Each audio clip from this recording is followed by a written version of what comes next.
again, everyone. Welcome back to another episode of the Rumcast. This is the podcast where we talk all things rum with the people who love and shape it.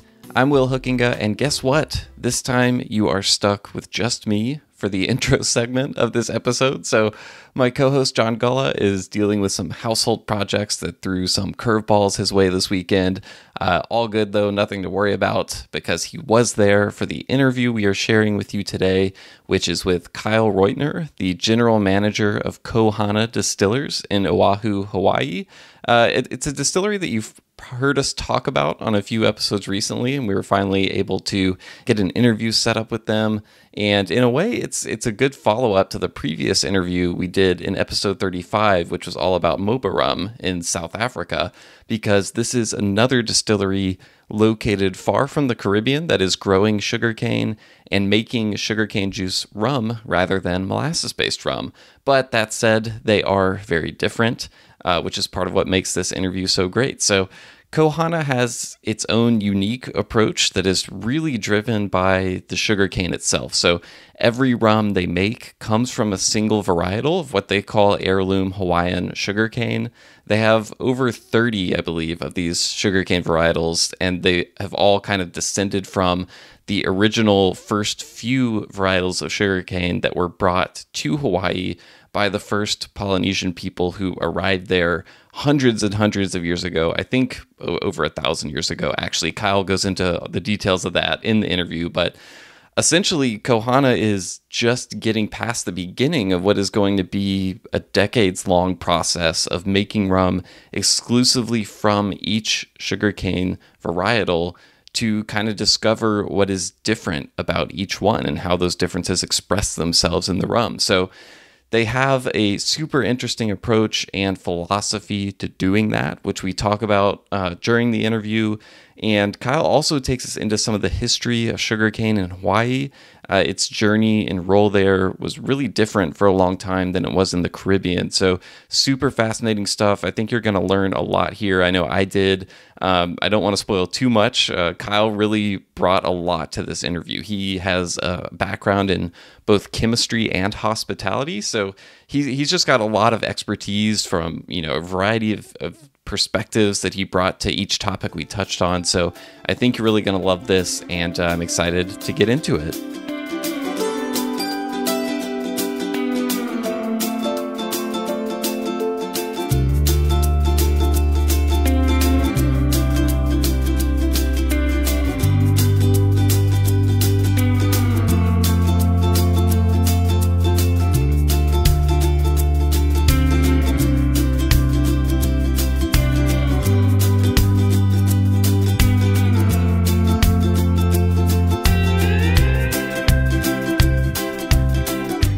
We are here with Kyle Roitner, the general manager of Kohana Distillers out of Oahu, Hawaii, a place I'm always jealous that I am not in whenever I talk to you or anyone else, Kyle, that's out there. So we just actually saw each other in person for the first time a few weeks ago at the California Rum Festival in San Francisco. And I talked a little bit about that experience on our last episode. Also talked a little bit about getting to try the 100 proof Kohana for the first time, which is really cool. But I know for me, just getting to be out there again and hang out around rum people in person for the first time in forever was awesome. And I just what has it been like for you getting to get out and be in that environment and kind of be away from home and getting back into it again? So surreal. First of all, I think it's obviously everyone's comfort levels are different. So for us, it was a unique time. It's also not getting back to it for us. That was our first ever event outside of home. So we've been so invested at home that we've never done anything like that. We really, I've been to a lot of things over the course of my career, but as far as Kohana goes, that's the first thing we've ever done outside of our state like that. That's pretty interesting. Yeah, because I guess in some way, y'all have a lot of people coming to you, being a place that's a destination for a lot of people to travel to. So if they already know about rum, they hear what you guys are doing, it's unique, they want to come see it. Whereas maybe, I think of a lot of other small rum distilleries throughout the United States that might not be in destination locations. And so getting to come to those festivals might be the first time they're getting to interact with you. That's interesting to think about. I hadn't thought about that before. Yeah. And we were so blown away by the rum community on the whole. Like we get to welcome these people in, but being able to be in a room full of just like people who love the same thing we love was mind-boggling. I mean, Justin and Tyler were looking around like, everyone loves rum. This is freaking awesome. We're not having to convince people that this stuff is actually cool, right? Yeah. Not explaining, fresh sugarcane juice rum or the word agricole to people is like, whoa, we get to start in a different part of everything we do. This is cool. And speaking about you personally too, Kyle, how did you get your professional start in rum? I know you have like a background in hospitality and chemistry, I think. So how did that all end up coming together for you?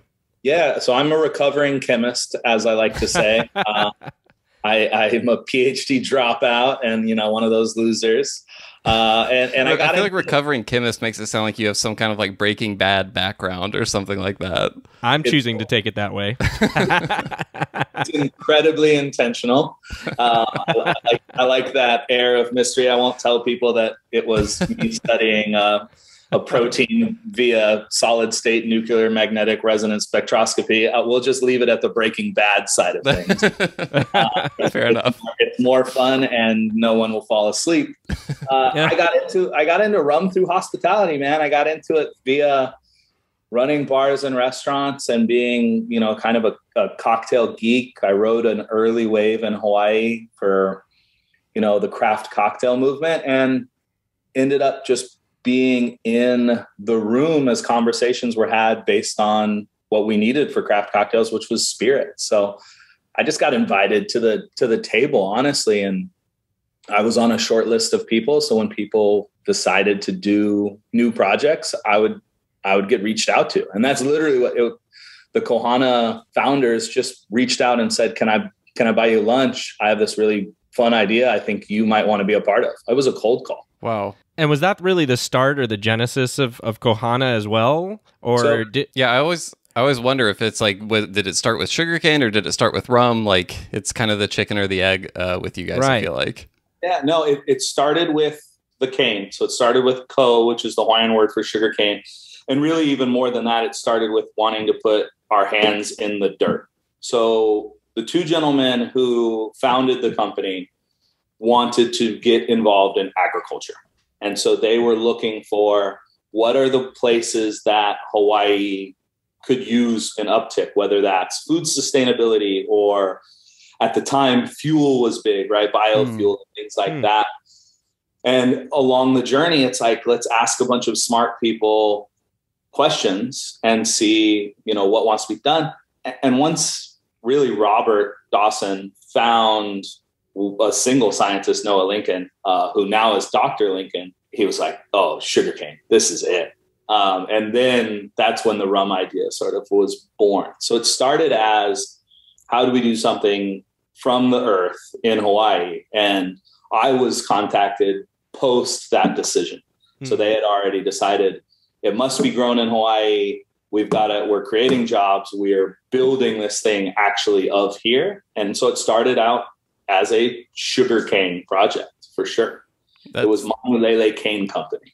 Wow.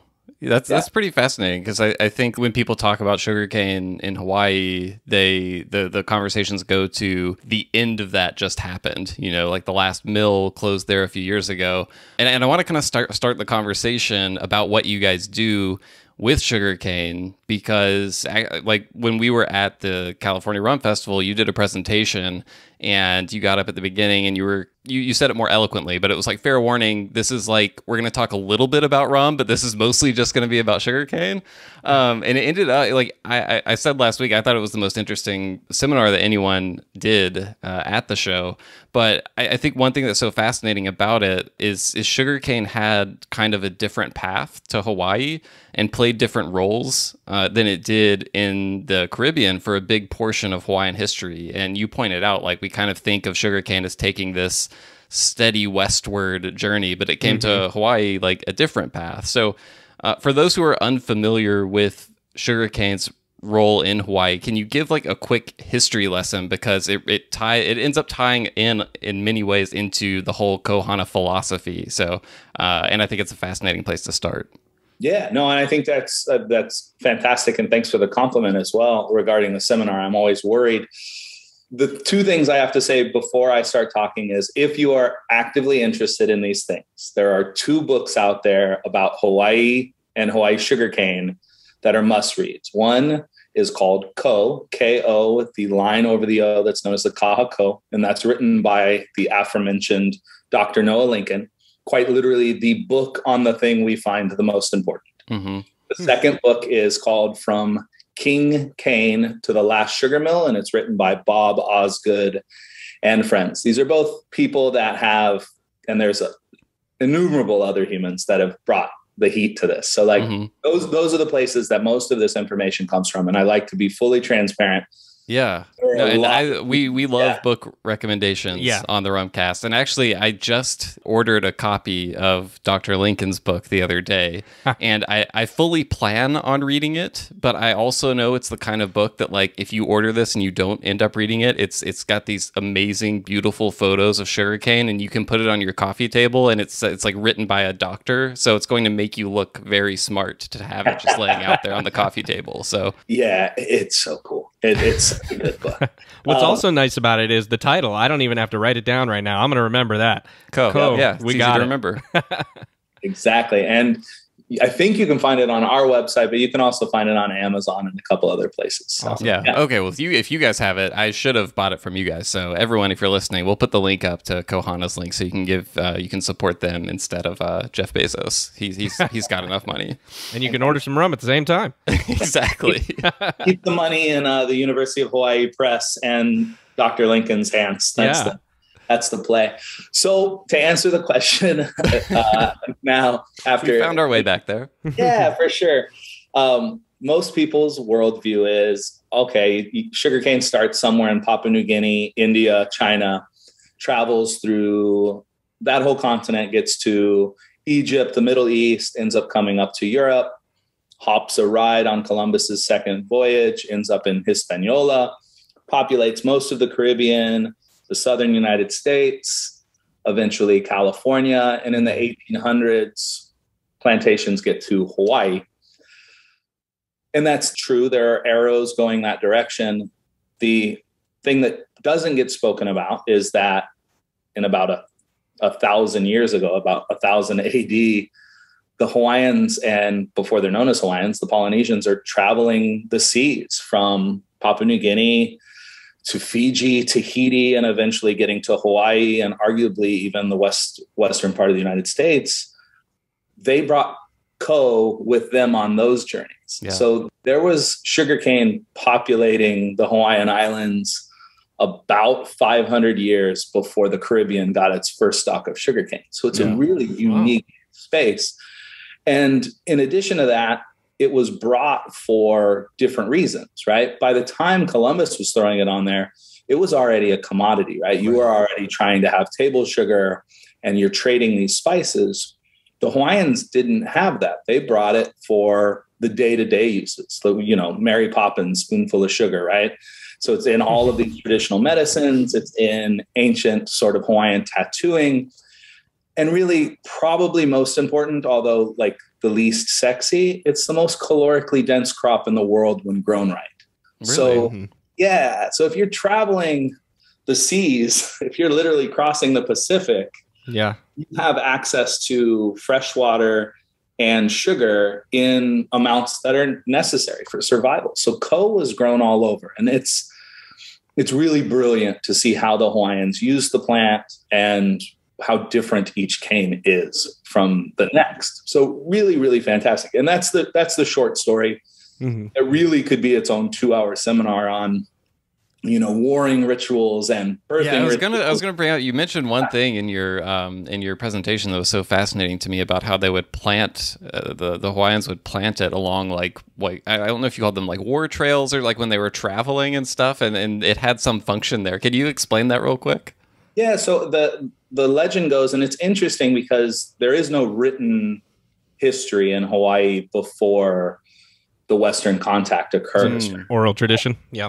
Yeah. So it's all oral tradition. So you've really got to dig deep. But the story goes that Kamehameha the Great, the gentleman who united the islands, or if you were one of the people who lost, maybe he was a warmonger. He basically gathered each island under his rule. Right. He's still studied at West Point to this day for how he positioned his troops and did different things. So a really brilliant military mind. One of the things he did is he would plant ko along different trails, and it would work as both cover. Nobody's seeing you because it's growing dense and thick. And it's also still that calorically dense crop. It's still sugar and water. So these old Hawaiian canes, we call them like chewing canes. They're softer than the rigid commodity canes that have been bred into what we now know as sugarcane, right? So really, really unique canes. And they would just cut low and they could chew away at this cane as they continued their march. And they would go and win again and again and again. Now that's the story. And I think it's one of a million that tie plants to the Hawaiian people and how they go back and forth. And it's frankly a joy to be able to tell some of them. So I have a comment. So we were saying that the cane, we have this evidence of the cane being brought over in both directions, meaning from west to east and from east to west, I guess, as well, right? So can we then say, first of all, take that, flat earthers.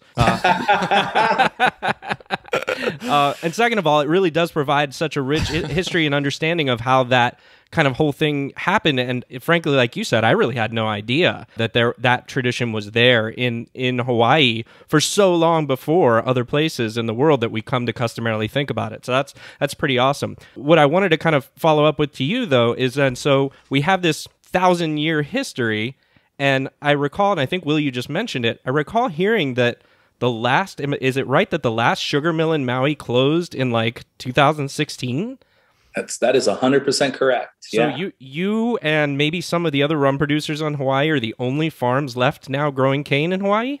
No, you can't say it quite that way because there have been, in the amount that we grow it, yes.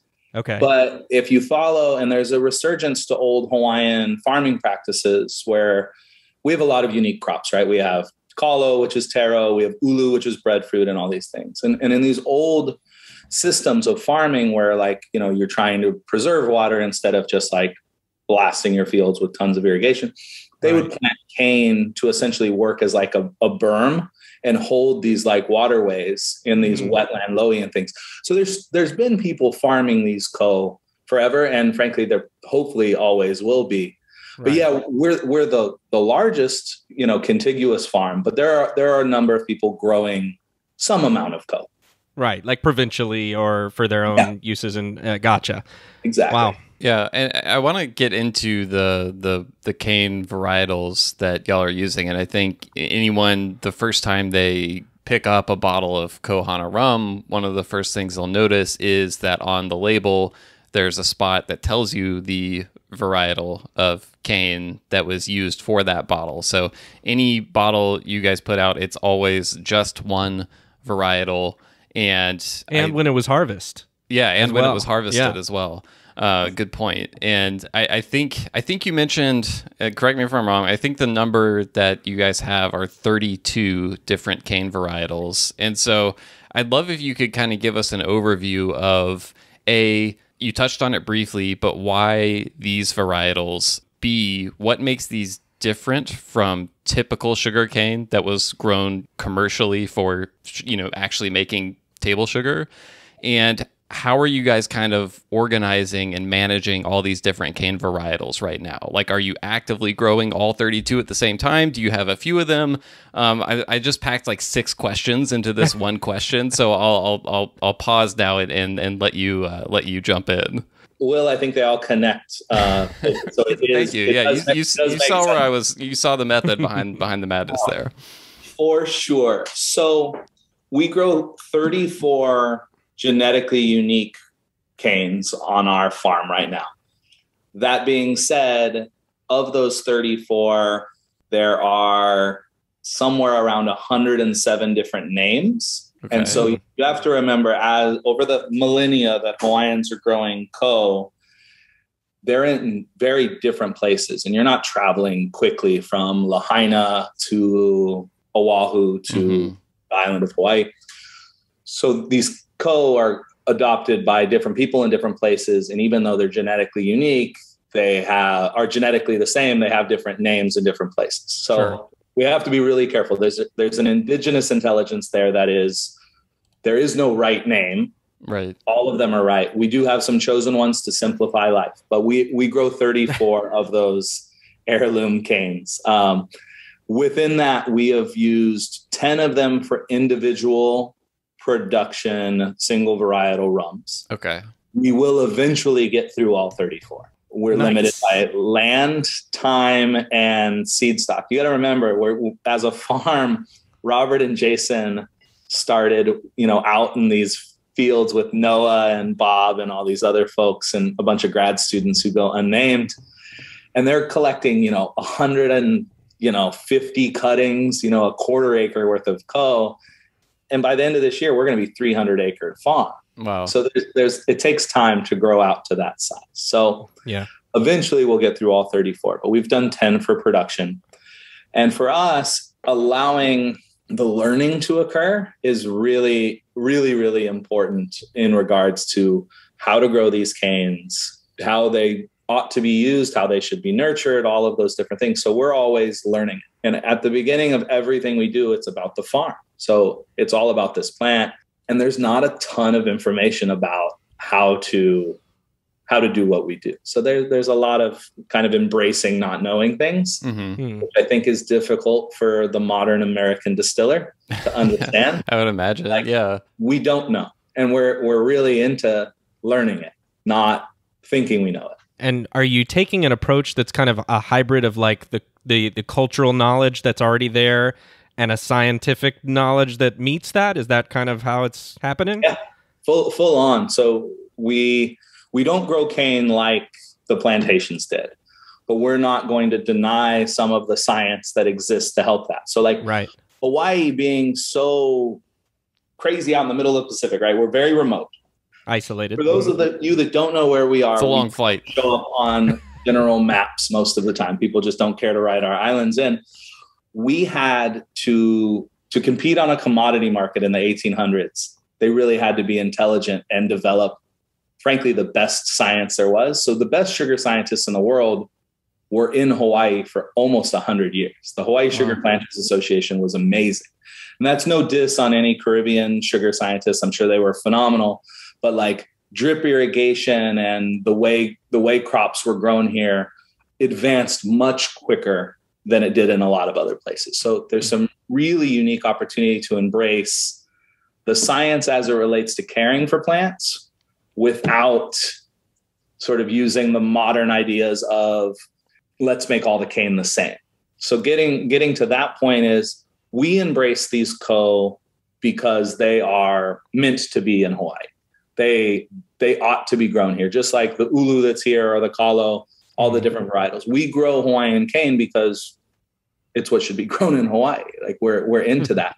And because it hadn't been crossbred and, hybridized and all of that, we haven't bred out all of the delicious flavors, all of the nuances and the other things. Whereas if you're trying to make sugar, you have a singular goal in mind. Right. Everything else is getting in your way of that goal. So if you have, not a maximum Brix, which is the way you should measure sugar, it's just a measure of sugar. If you're chasing only that and the efficiency in it, it gives you a North Star, and it's a really fantastic from a science background. It's the easiest thing to chase down, but you get rid of every other bit of nuance in between those 2 points, which is where all the flavor lies for us. So we grow these because we ought to, but we're also blessed to grow them because they're delicious. And when you went and got the initial stalks, I guess, that you used to start your farm, was that literally just going around to these, various small growers around the island and saying, what canes do you have? Can we have some? Like what was that collection process like, and how did that go? Fortunately, we were working in lockstep with Noah as he was doing his PhD research at Stanford. Okay. We had access to more hands and more knowledge than we ever should have because of the work that he was doing and the ability for Robert and Jason and their family to basically go and seek it out. Now, that said, because there was so much science based around sugar in Hawaii, the scientists didn't want to get rid of all these great heirloom canes. They just didn't want to grow them for production. So they had these huge seed collections at the botanical gardens and these different, state quarantines trying to protect these canes. Now, no bullshit, excuse my language. They weren't necessarily well maintained. So there was a lot of like hoping and praying that like what we found at plot 6B-72 whatever was going to actually be the cane that they said it was. Right. And then we'd beg for a cutting. Sugar cane grows from cuttings. It doesn't grow from seed, right? It technically can, but it doesn't really. So you're giving a donation, you're begging for these cuttings, and it's really on it. Most people were stoked about it because we were going to go from 1 or 2 plants on a farm to, I've got 50 and 60 acres of some of these which is crazy. So awesome. There was a lot of love and support behind it too, even from the outside community, just growing Hawaiian plants. Speaking of how much you have too, and that you have these different varieties, how do you prevent them from crossbreeding? Do you just like space them out and have plots that are separated by 10 feet plus, or is it as simple as that, or is it more complicated? No, it's actually, you don't even need to worry about that because they're not going to seed. The only thing you have to worry about is being consistent with your cuttings and watching for mutations. Now, and at the risk of everybody being like, Kyle only talks about plants, you've got to remember these 107 different named, 34 different types. Maybe there's 50 different types. Who knows? Like the science is still being proven, right? We're excited to find new stuff all the time. There may have only been 1, 2, 3, 7, what we would call noble canes that actually got here. And then they changed over that millennium. They're still mutating to this day, right? So you've got this really interesting idea as to what it is to be a Hawaiian cane. Is it the first couple that actually got here with the Hawaiians, or over the millennia as they changed and became more diverse, are they more Hawaiian or less Hawaiian? Like, what is that? So there's a ton ethnobotanically to look into, which is, it's incredible and fantastic. So we're always learning. There isn't an issue necessarily with crossbreeding, but we watch for mutations. Noah has moved on to really focusing on ulu a lot now. So he doesn't march our fields as much as he used to. But that's breadfruit, correct? Yeah, ulu's breadfruit, which is going to save the world. Ooh. Yeah, that sounds like its own special podcast.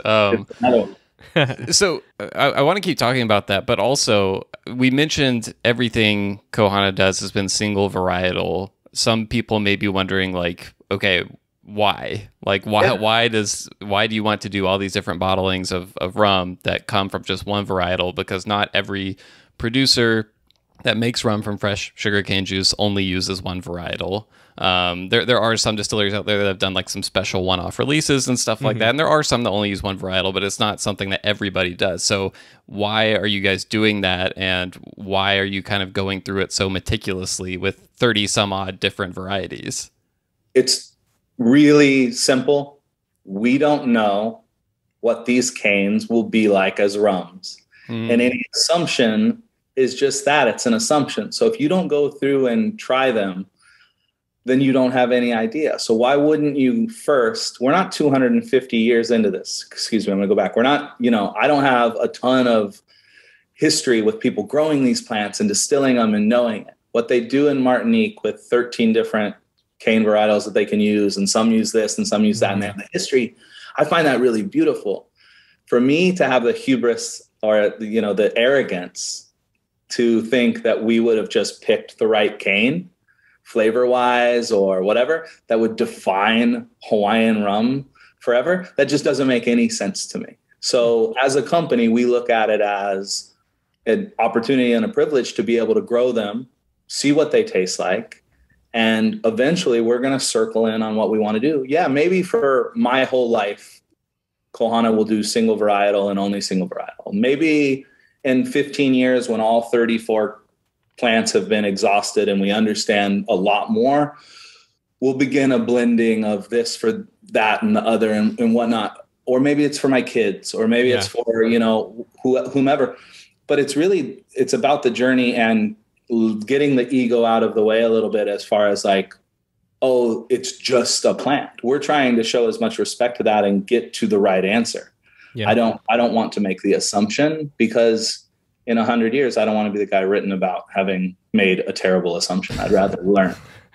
I'm glad you mentioned the blending thing, because I did have that as a question, that how hard is it not to blend yet and just to try to keep those that way. But I will also say I think it's fantastic, because you mentioning the journey, but what's really awesome is you're giving us all the chance to join you on that journey. Yeah. By exploring these rums, which is fantastic. And I have to say, I'm clearing out a full shelf on my my rum, so I can have all 32 and have a full collection someday when we're old and gray. Will and Kyle, we'll have them all. Got to catch them all. Yeah, I'm imagining. Do you guys have like a leaderboard of like which ones taste the best, and you're just like a current ongoing power rankings of the different sugar canes? So we look at it like parents look at their kids. There are no best ones. And yes, I have a favorite. Nice. But yeah, there's definitely, I think there are a few of us who have, there's really 3 that are kind of in the running for like whoever's favorites. Okay. And so there is some of that, but because we haven't tried some of them, like we're about to plant our first ever, I think it's 3/4 of an acre of a co known as Uahia Pele, which is the smoke of Pele. And we've never grown it in mass. We've never made a rum from it. And like, it's probably the most gorgeous cane in our whole collection. It looks like the smoke of Pele. So it's this purple cane with like white waxy, like it's incredible. Absolutely incredible. And so I could say this year, like, oh, I love X cane. And so, I'll go on the record, like, there is a cane that I love. I'm not going to say it because I don't want it to sell out and nobody will buy it. But, there's the opportunity to find a new favorite later. And so I hesitate to say, oh, it's this or that. But yeah, everybody has their own favorite, which is also cool. Do you have, just to follow on that, so how many of the new cane are you working on now to release in the near future? So we talked about the full feature being, all 32 at some point, but what's coming up next? Because I'm curious for that too. Yeah, so just released, and I think something we did to try to kind of bring in some of our mainland folks into our Ohana, we released 2 different rums just to our mainland folks. We've never sold it in Hawaii. So there's a rum called Kala'oa and another called Hina Hina. Both are available in Florida and California right now. Florida sounds good. Yeah. So there's some really interesting flavors there. And I think they do a really good introductory story about who we are, just kind of seeing those 2. And we thought it would be cool to launch them outside of Hawaii and see how people felt about them. I'm catching a tiny bit of flack about it here, but that's fine. So Kyle, I know that the majority of what you're doing is unaged rums, right? With trying to, the idea, the premise being you want to get the cane and experience the cane there. I know you also do have in the line the Coho, and there's another few that are available that are aged as well. Yeah. But one thing I wanted to ask you about is that I understand as part of your process, you rest everything, including those the unaged white rums, you or whatever we want to call those. You rest everything in stainless steel for 90 days, right? Yep. Can you explain what that step is and what it imparts to the finished product? Yeah. So when you're distilling, you're gonna collect this aggregate mix of ethyl alcohol and everything else that traveled through at the same time, right? So you've got all this really interesting flavor. And I talk all the time about, like, during what's known as the hearts for distillers, which is what ends up becoming your final product. We distill on, for everybody keeping track at home, we have a hybrid pot still. We do batch distillation. So there's a start and a finish and a lot of decisions made, heads, hearts, and tails every day. And something that I think gets lost in distilling a lot is you say, okay, you cut off the heads for X reason, too much of these flavors. It's off-putting. Yeah. Cut off the tails because of, a change in mouthfeel and also off-putting flavors.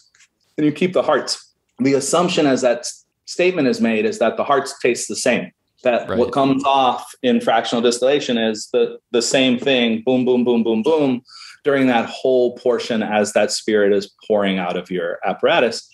Well, that's untrue, right? You, at different temperatures, you have different molecules hopping on the back of those ethanol molecules and getting to the final product. So for us, we start with the very first things that come off of our still that become part of our rum are these really high notes. They're all tropical. So it's grass, it's banana blossom, it's lychee blossom. So it's grass and flowers and high notes, followed by tropical fruits, and then into like heavy fruits. And that's where like anytime you get black olive from our stuff, which is pretty infrequent, but any of that, like that middle, like heavy tree fruit stuff comes through. Then at the end, you get your herbs and your candies. So you're like, we get something in our white canes that tends to be like the aftertaste of eating Red Hots. That's like, it's not quite cinnamon, but it's like in that range. Or you get this like really cool anisette or day old mint. When you say white canes, are you referring to the actual color of the cane itself? Yeah. So when you think about them, you can, for lack of nuance, you can think of them almost like a vintner looks at their grapes with having, green grapes or red grapes. So you can look at our like the lighter canes tend to have X, Y, and Z, and the darker canes tend to be this. So the lighter canes tend to be brighter and more tropical. The darker canes tend to be earthier and more salinic, just in general. Yeah. There are things that don't play quite as nice as that, which is why the journey is so cool. Yeah. But within that, we have that whole aggregate now, right? To answer the very long question about why we take a 90-day resting period, the proof in the pudding is in the eating, right? The proof in the rum is in the drinking. It tastes better after 90 days. It's a glorified oxidation. Think of it like a stew and I say oxidation, not oxygenation. We're not introducing oxygen for those of you who are out there. There is oxygen around, but that's not the process that's occurring. Sorry, I have to digress a little bit. Clarify for all the scientists out there. Sorry. That 90 days resting period, which is totally us just paying attention to what great distillers did and then understanding the science afterwards. You rest it for 90 days. It's a more congruent spirit. It doesn't taste just disjointed. If you add water right away, you have these soft hydrogen bonds that keep things from interacting and becoming what they could be. And you have a bunch of soloists. So you get lychee, you get anisette, and you get, some salinic black olive or whatever. Let's just take 3 notes and they're all alone. And the spirit just doesn't sing, as opposed to where you get this symphonic thing where they're all playing together after 90 days. Then you slow add water and let that do the talking for you. So your stainless steel is your conductor. Yeah, you're getting the band together there. Gotcha. I would say Tyler's the conductor, and that's fair. Tyler deserves that. Yeah, agreed.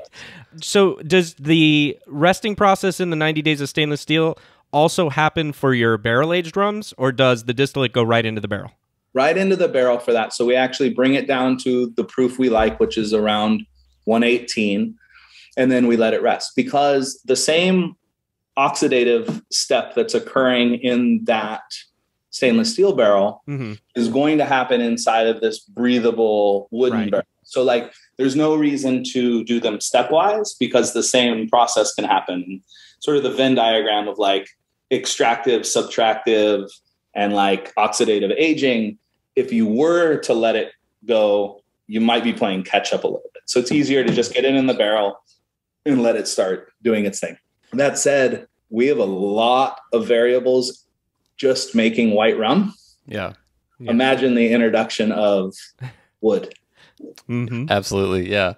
Before we I want to talk about your aging program.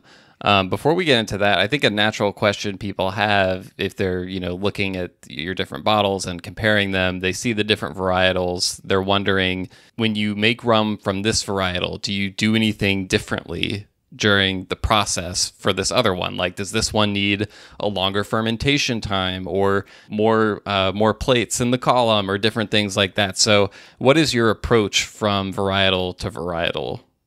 Our approach is incredibly hands off in one way and very controlling in another. So to the chagrin of many rum aficionados, we do closed fermentation. Mm-hmm. We do inoculated yeast.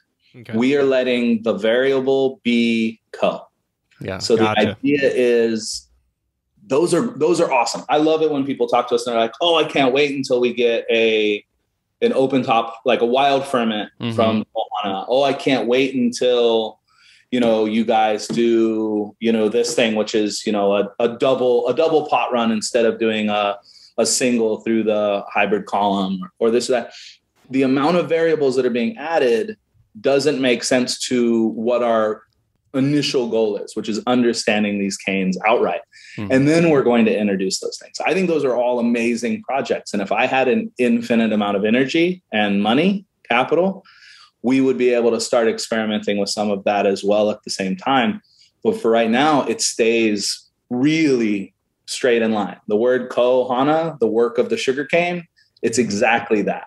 It is, we have tried to minimize the other variables. So when we talk about it's the same still, we ferment to dry every time. So we don't have like a stopwatch going. We have this perfect 36-hour fermentation time. No, it's always to dry. We let the whole cane sort of be expressed. We give a little bit of time for like a touch more time than just going to dry. It has some time for bacterial load stuff, but that's outside of it.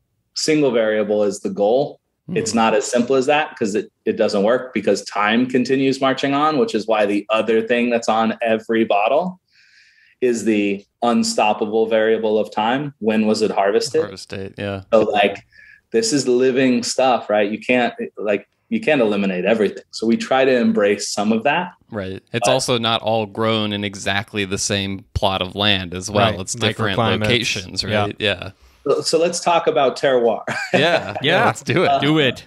And so we have 4 different farms, and we'll talk about why first. We grow heirloom Hawaiian cane, and if something happened to one of those farms, that would be a travesty. Yep.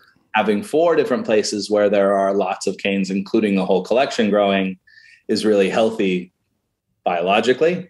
And for us as a company. So it's that can happen too. Like I've talked to Pepe Alvarez from San Juan Artisan Distillers in Puerto Rico, and he's growing fresh sugar cane.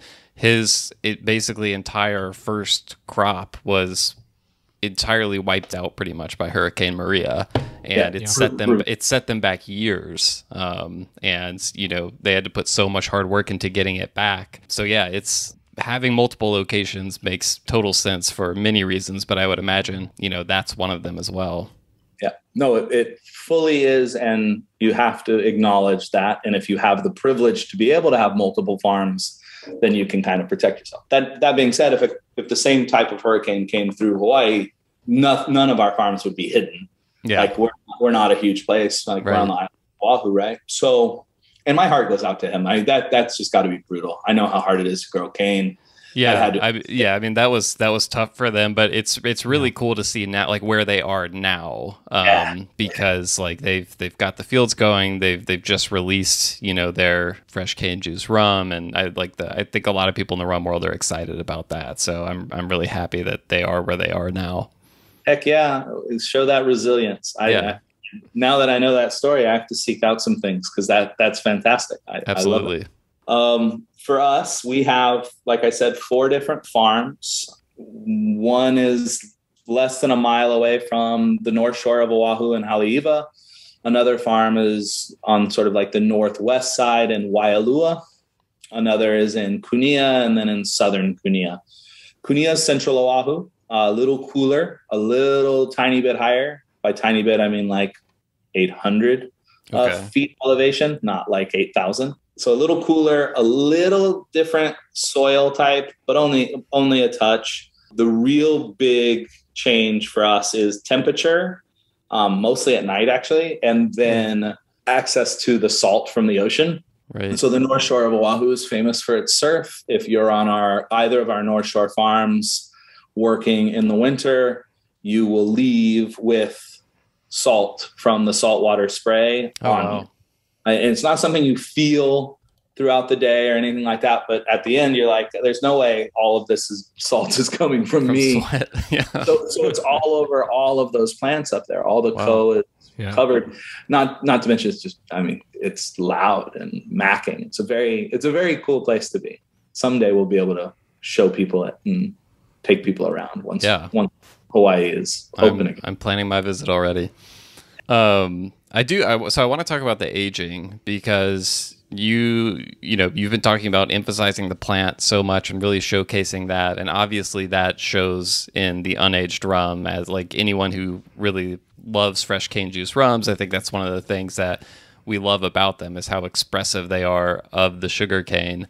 When you age that, different things can happen. Like sometimes you end up having aged rums from fresh sugarcane juice where the wood kind of like takes over and you lose that. So I know it's this like dance to figure out how do we age this in a way that brings out something from the plant without, covering it up in just a bunch of oak and wood, which can also be tasty. And again, we're talking all about introducing variables, like with barrels, so many variables, like type of cask, char level, was it used or not? So take me inside. How have y'all approached that process? Like how much different stuff have you tried? Do you feel like you've arrived at like, okay, we kind of know what our cooperage is and what works best for our rum? Or do you still feel like, man, we're really still at the beginning of figuring this stuff out?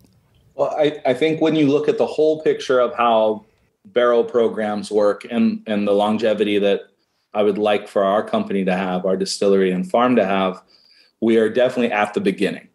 That said, it's not like we don't know anything and haven't learned any lessons. We've gone from 20 barrels to 100. Now we have a barrel house that'll fit about 1,000 barrels in it. Yeah. We are still doing the dance, trying to not cover the beautiful work of the distillate and the plant itself while embracing certain things that aging gives. When we started, we had a really heavy hand. And I think like a lot of American distillers, it's really easy to get caught behind like, let's get a ton of flavor from this barrel. Let's make this thing sing. Like let's really overdo it. And in a lot of ways, some of our earlier rums they covered up the thing we do best. And so we're working our way now into, all right, how do we barrel age without losing what our soul is? And this is me just being really, really honest. I hope people that are out there understand. I think our aged rum is still amongst the best that you can buy, especially in the US. I'm drinking some right now. Yeah, so it is really delicious, but the honest truth is we are still on that journey with it. And it's a more complex one because instead of waiting 3 months, you're waiting 2 and 4 years. Yeah. And you're trying to understand the wave of this barrel over that time. Nobody has aged barrels in Hawaii ever. It's not a thing. There's not another place you can go for any history with this. Nobody knew what the angel share would be. We have different humidity levels and temperature than anywhere else. So we're learning this. So knowing what happens and knowing what goes on now that we've been doing it for 7 years, throwing things in barrels, we're beginning to scratch the surface of understanding what it is we do without losing what it is. On that note, you brought up angel share. Do you know, like, is it roughly comparable to some places in the Caribbean? I think people hear Hawaii, they think of what it looks like, the island, and they instantly imagine it being almost the same as the Caribbean. But I imagine there could also be some differences there. For sure. So ours is 9%, and I can really only be concerned with our angel share, but that's crazy high. That's high. Like, I was going to say. Talk to like folks, and we don't do any cheating. Like we don't spray down our barrels. We don't we don't do any temperature controlling. It's all just embracing Hawaii and dealing with the repercussions of that, right? Like, just got to be okay that that's what happens. So yeah, we pay attention, but we can look at best practices in other places and see how folks did it in Barbados or Martinique or Jamaica, and these places where the world's best rums have traditionally been made, and use that collected intelligence and embrace the brilliant people that did that. But we have to do it ourselves in a slightly different, and, you know, understand that Hawaii has other issues that we have to look at. Yeah. So anyone who's listened to our show here for a while knows that I'm a sucker for presentation. This man loves a good bottle. Will doesn't know good taste with bottle design, so I'm the one who looks at that, and as a big fan, really, of Kohana's bottle design and really the overall aesthetic of it. Can you tell us a little bit more about how you all came up with it, decided on that? Was there an underlying philosophy or goal behind the style? And if you've never seen it before, by the way, if you're listening, I always have to remind myself that people can't see everything. We can't see it. Like it's basically like a beautiful glass cube, sort of, is what it looks like. But yeah, please continue. The philosophy was, we wanted people to be as proud to have it on their back bar as in their glass. So we wanted folks to be able to go, I'm happy to show off that bottle. The other side of the philosophy behind it was, how do we make something in Hawaii that is not leaning into the negative images and the typical cliches that come with it? Hawaii is incredibly diverse and elegant and sexy, and sometimes it can be really linear and rigid. And there's so many different ways to look at this place, instead of, and you'll have to excuse me if people are into this, but like, it's not hula skirts and all surfer imagery and that stuff. That does exist here, and it's freaking awesome. Like, if you can go and watch the Merry Monarch Festival and watch halaus perform hula, you'll understand why hula's so beautiful. But putting it on a bottle just didn't make sense. We wanted something that was going to showcase what Hawaii was, and that's kind of inside the bottle, and what Hawaii is, which is the elegance in the packaging and the honesty and simplicity of it. So yeah, we embraced it really. Look, this was hard. It was hard to come up with all of this, and there were a lot of eyes and hands and lost nights of sleep in how we were going to present this. And then you say, like, you're going to do a square bottle. If anybody does any glass blowing out there, understands what you're asking for when you say, let's make 44,000 cubed bottles of different, like, they're thick too. They are like thick. They're like, I feel like I could drop it on the floor and it would just dent the floor instead of breaking the bottle. Yeah, it's when our bar friends put them in like the well at their bars and things like that, because we're super fortunate that our rum ends up in a lot of daiquiris and mai tais and other great cocktails. Our bottle has been known to kill the bottles around it. As just takes them out, As it's being put back into the well, it's just like, Kohana just crushed that poor bottle of dry curacao, or it just, I feel like with your background in hospitality, this was like a diabolical plot to just eliminate as many other bottles on the back bar as you could. I catch so much flack about how heavy our bottles are and the design for bartenders, and someday we will have like a bar designed, bottle release that like will be acquiescing to my bar homies all over the world. But for now, this is it, man. We've got one face. By the way, I have to take this moment to humble myself, because the first time I got one of these bottles, I think I was talking to John, and I was like, man, these things are beautiful, but like, it was really hard for me to open it. Yeah. But I found out this was actually, it's not a bottle problem, it's a me problem. Because user error. There is a way, it was user error, because there's a way to open it that's actually extremely easy. And it wasn't until the California Rum Festival, I think it was John Atkins, who pointed it out to me. He was like, dude, all you have to do is just, you kind of like, it's almost like you like slightly pry it a little bit. I don't know how to explain like with words how to do it, but you just kind of it comes right out. Yep, exactly. Yeah. It's the worst when you try to tug on it though. Like these are they're called Vino seals, and it's really elegant. But you're not the only one, Will. Like I need to invest in like a campaign where like there's really cool, awesome, beautiful humans like showing everyone like when you finally get your hands on a bottle of Kohana, you just need to give it a little push. Exactly. Just a little push. Right. And it has that little sound. Yeah. Well, the PSA campaign can start right now. So when you pick up a bottle, just give the lid a little push. And a thumb tap. Yeah, exactly. I've had to show up to a bar because I had a bar manager freaking out about how hard they were to open up. This is like the very first year we distributed to anybody that wasn't like family. And I got this phone call and the guy's like, seriously, come pick these up. Something's wrong with all of them. Oh, awesome. This is going to, okay. Then you had to get on a video call and show him, right? No, I went to the bar. This is still, oh, wow. Oh, this yeah. is pre-pandemic. Oh, okay.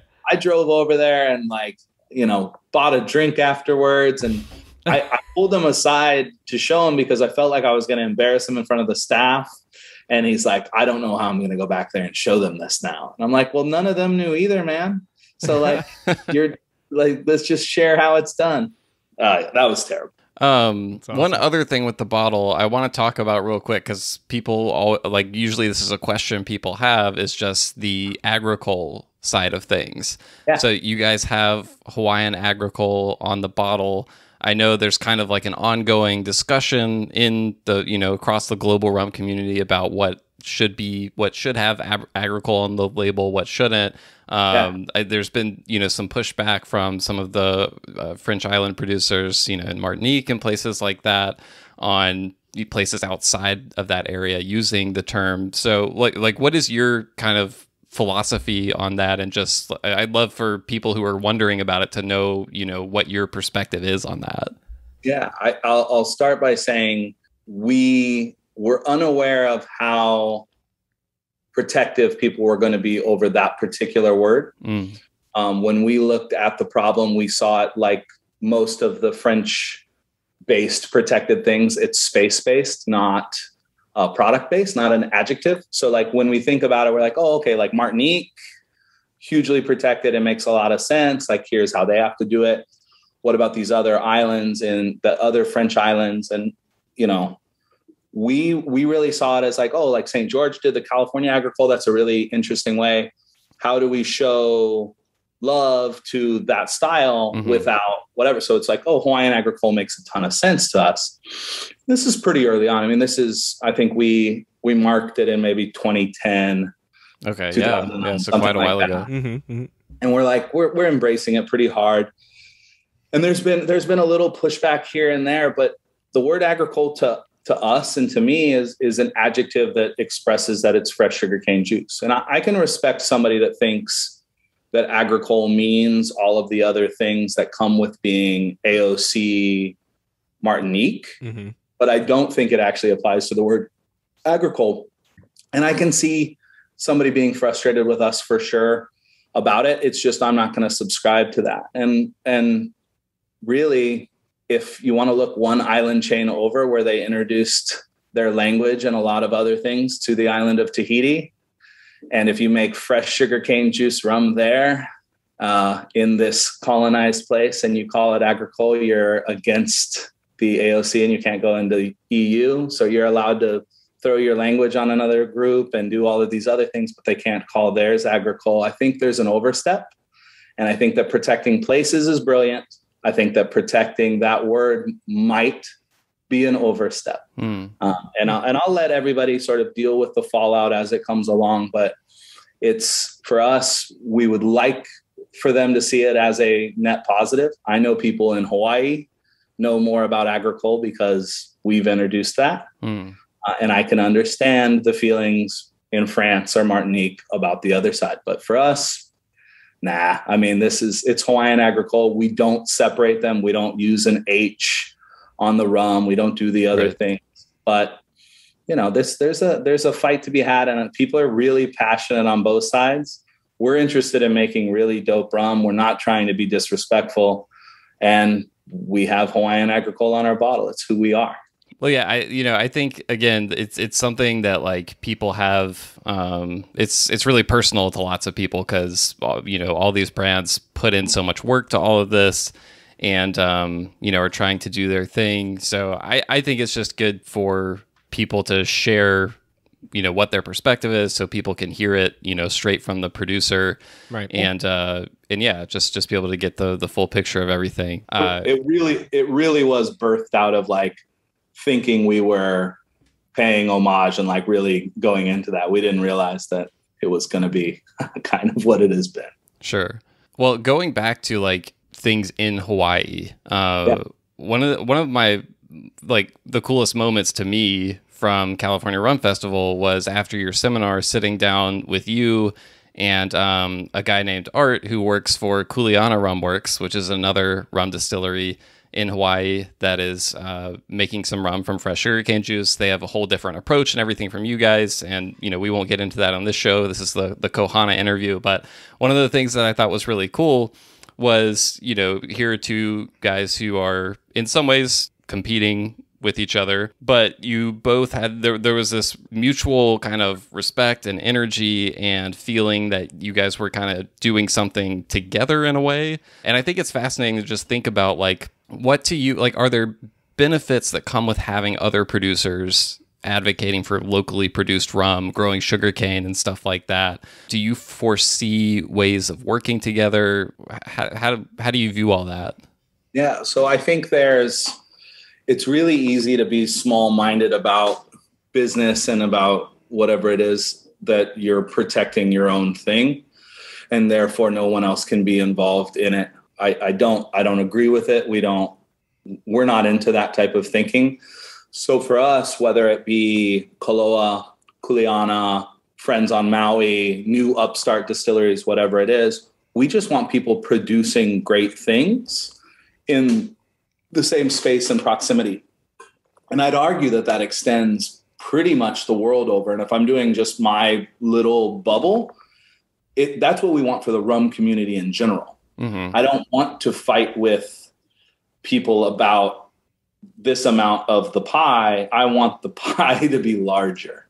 I don't want to find myself in that space. And I think for the most part, when people sit down and think about it, that's how they do. But it's really easy to find yourself protecting what is yours, right? Like, I did this first, it must be mine. And so as it relates to, Art or the team at Kuleana, they are doing great things. Mm-hmm. We are trying also to do great things. Like, let's just continue to do what we do. They're different things. Yeah. And that's good. And we've already spoken about all the stuff I can't do because we as a company are trying to go in a certain direction. So why can't there be another rum company that just picks one cane, or maybe they start importing molasses and just picks the wild yeast of Hawaii to be like the most important part of their product?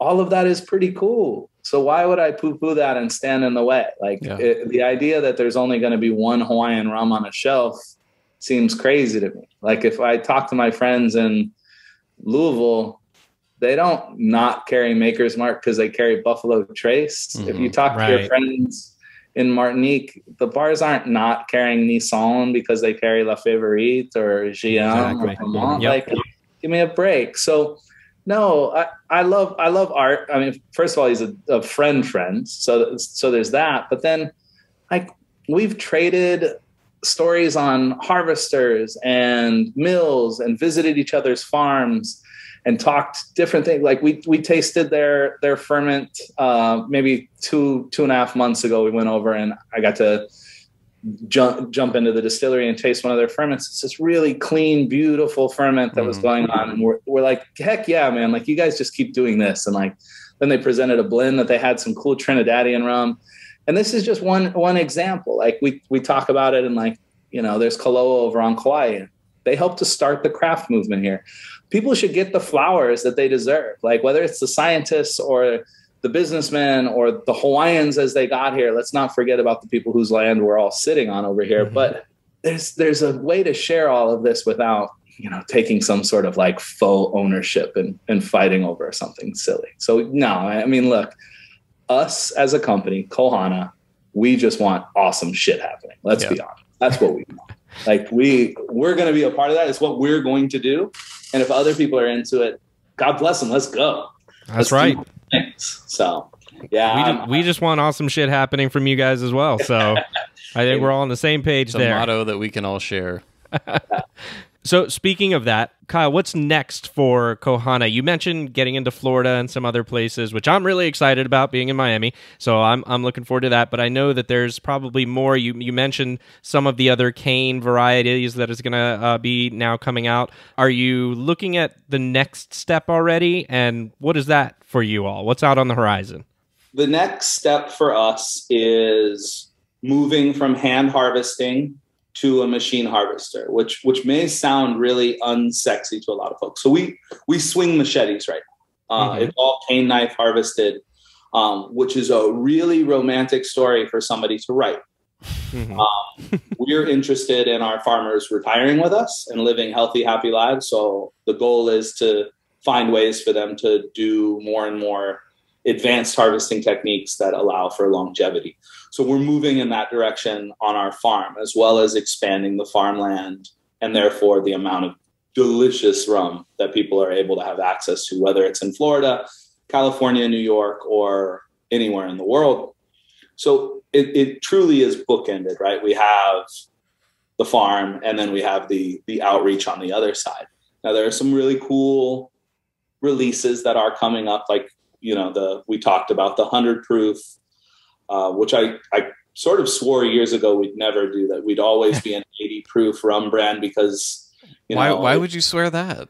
Well, so I think sharing rum with the global community, it's very important to embrace lower proof things. Like if you drink tequila in Mexico, It's at 70, right? So it's 35%. Right. Because and people don't think about how this is all consumed. We're very close to Japan. So you have a shochu community and you've got people that are drinking slightly differently. So we thought, well, if we can access these great flavors at a lower proof, like we can share them that way and it's really fun. Some folks understand it. They think it's dope. Other people are like, well, why aren't you releasing, stuff that's up there with like Rum Bar and Ray and Nephew and that, which our stuff is delicious at those higher proofs. Now you're getting to try the 100 proof, Manulele coming soon. And it's actively awesome. I was wrong to think that we would not be doing that. It's something that's going to be part of our core line now, that we're going to be releasing single varietal 100 proof, or maybe once a quarter, some new cane varietal until we get through kind of the next 3 years worth of those. Yeah. So that's coming up. We also we have to harvest our full collection once a year. So we have a full Hawaiian collection release that'll be coming out soon. Is that called the co-collection?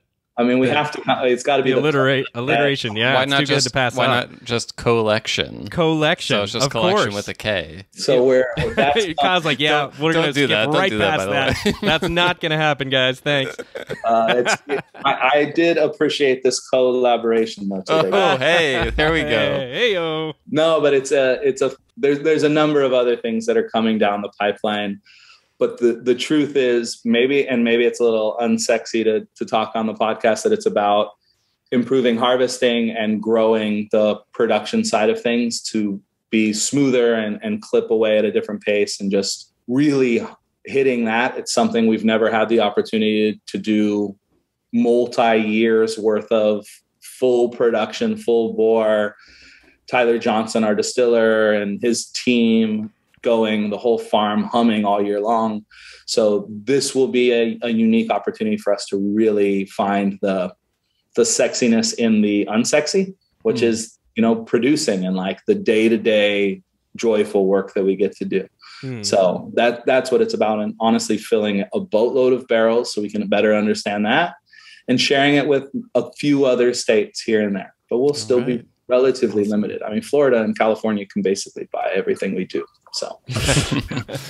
Well, and speaking of collections, by the way, I don't know if you've gotten the sales pitch yet, but if you haven't, it's probably coming at some point.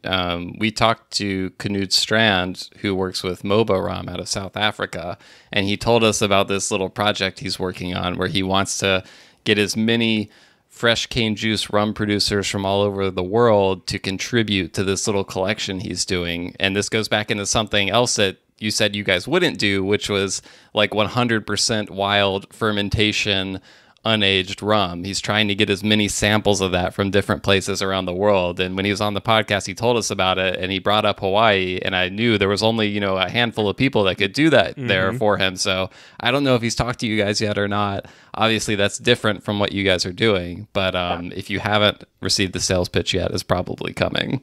Yeah, we have not. I have not received the sales pitch. There could be somebody else in our company that is chatting with him.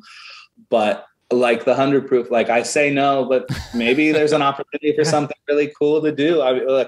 We do like doing fun things. Like right. Awesome shit, right? With a one-off where let's embrace the awesome shit. And let's go for it. Stuff like that is really fun, especially because we get asked all the time for like single barrels and stuff like that, which is cool, but it's not really who we are right now. It's part of what we do, but who we are is really white rum. It's our Kea. So if somebody's interested in embracing that in a slightly different way, I think there's something fun that can happen on that, especially if we're lined up next to all these other fresh cane juice rums, cachaças, AOC agricoles, exactly. The guys in Tahiti or Fiji or where, like, there's so much cool cane out there. There really is. Yeah. I think like the next 10 years when it comes to like fresh cane juice rums, I think we're going to see so much awesome shit. So it's going to be a time. Yeah. Cool. Well, Kyle, this has been really great. And we always have a tradition at the end of our episodes. My co-host, John Gullah, does a special rapid fire round of questions. We put 60 seconds on the clock and drill you with insanely tough scientific questions. So this will actually be perfect for you, given your chemistry background. But I'll let John give you the details on that if you are up for participating. Let's bring it on, shall we? Yes. All right. Excellent. I love the enthusiasm. Let's do it. All right. I've got 60 seconds and go. All right. Neat or on the rocks? Neat. Column, pot, or blend? Oh, pot. Okay. I think I know the answer. Molasses or cane juice? Only fresh co. That's right. Aged or unaged? Unaged. Also, these are easy on this one. Your personal favorite co-heirloom variety that's been distilled so far? Oh, I'm not supposed to say Lahi. Censored. Do you ever introduce yourself as Kohana Kyle, speaking of alliteration? It is unfortunate how connected those two things are. I don't introduce myself that way, but I am introduced that way. Do you have a favorite among the other Hawaiian islands? Maui, Kauai, or another one? Absolutely. My partner lives on Maui, so Maui for sure. Okay. Nice. Kohana's mission is to isolate the variable, that being the co. Would you say what you do is closer to rum algebra, rum calculus, or maybe rum trig? It is. It's right now. It's rum algebra. We'll get into the calculus eventually. You're advancing. I love it. Yes. All right. Last one. This is for my Marvel fans out there. Have you considered ever using a light blue glass for one of your cube-shaped bottles for unaged rum and calling it the Tesseract? I don't think people could handle the power. Nice.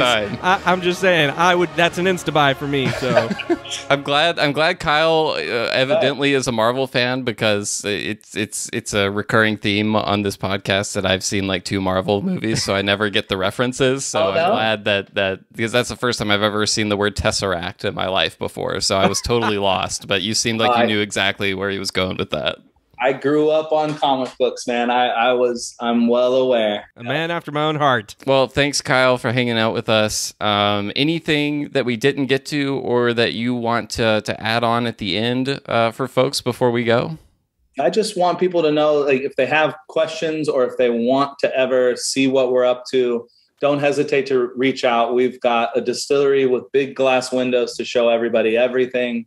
when you get to visit Hawaii, you should come and say hi to us or any of the other Hawaiian distillers, and we will welcome you with open arms. I'm just grateful for the community. John, Will, grateful for you guys doing this work, because it shortens the distance between awesome shit and the humans who drink it. So I'm incredibly grateful for that. And to anybody who I offended with the agricole answer, I'm out there and willing to talk about all kinds of things. Yeah, ongoing dialogue is good, especially when it's not in like a Facebook comments section. So, well, thanks again, Kyle. Really appreciate it. And yeah, at some point we're getting out there to Hawaii. Oh, yeah. And we'll come hang out there with you. Please do. I cannot wait.